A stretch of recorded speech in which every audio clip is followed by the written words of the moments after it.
नमस्कार, मैं Ravesh Kumar. Supreme court ने एक मामले पर स्पष्ट निर्देश दिया था, राज्य सरकार को अमुक कार्रवाई करनी होगी।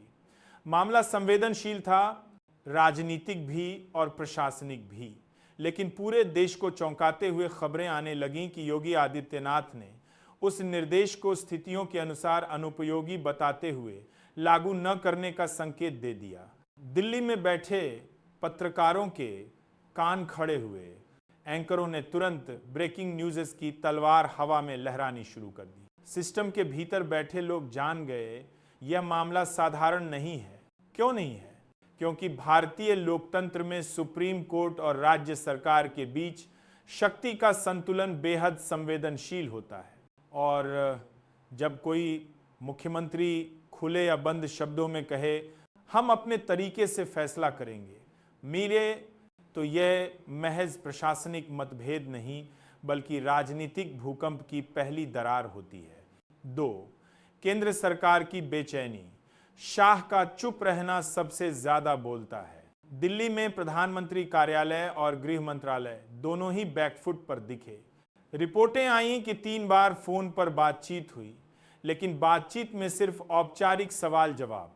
सबसे दिलचस्प यह कि अमित शाह, जो आमतौर पर हर विवाद के बीच खड़े दिखते हैं, इस बार बिल्कुल खामोश थे। चुप्पी राजनीति का सबसे तेज हथियार है और शाह की यह चुप्पी संकेत दे रही थी कि ऊपर कुछ ठीक नहीं चल रहा।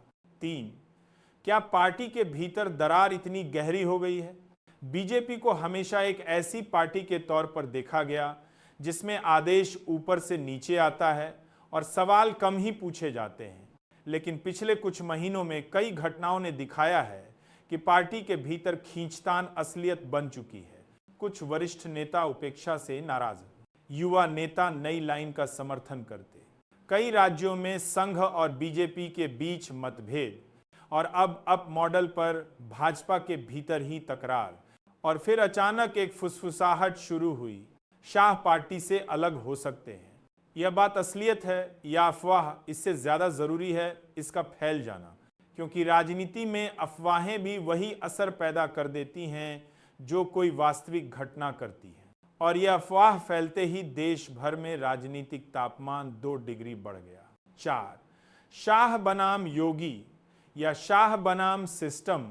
पत्रकारों की सबसे दिलचस्प चर्चा यह रही, क्या यह टकराव योगी और शाह के बीच है, या यह टकराव शाह और पीएमओ के बीच है, या फिर यह सब उस बड़ी तस्वीर का हिस्सा है जहां 2029 की तैयारी में पार्टी की दिशाएं बदल रही हैं। रवेश कुमार की भाषा में कहें तो राजनीति में असली लड़ाई बयानबाजी की नहीं, चुप्पी की होती है, और इस वक्त कई ताकतवर लोग चुप हैं। 5. क्या यह सब 2029 के चुनाव की रणनीति का संकेत है? 2024 की जीत के बाद बीजेपी का आत्मविश्वास आसमान छू रहा था, लेकिन 2025 में आते आते कई राज्यों में पार्टी को झटके लगे। कुछ राज्यों में गठबंधन बिखर गया, कहीं गठबंधन बन नहीं पाया, कहीं जनता ने उलटा निर्णय दे दिया। इस पूरे दौर में अब का मॉडल हमेशा बीजेपी की रीढ़ माना जाता है। अगर वहीं से टकराव की आवाज आने लगे तो समझिए कि दल के भीतर बहुत कुछ हिल चुका है। 6. शाह की संभावित नाराजगी। कुछ संकेत बिल्कुल साफ पिछले कुछ महीनों में कई रिपोर्टें आई थीं। शाह कई प्रमुख बैठकों में अनुपस्थित, महत्वपूर्ण फैसलों में उनकी सहमति स्पष्ट नहीं, नए नेतृत्व की उठती आवाजें। संघ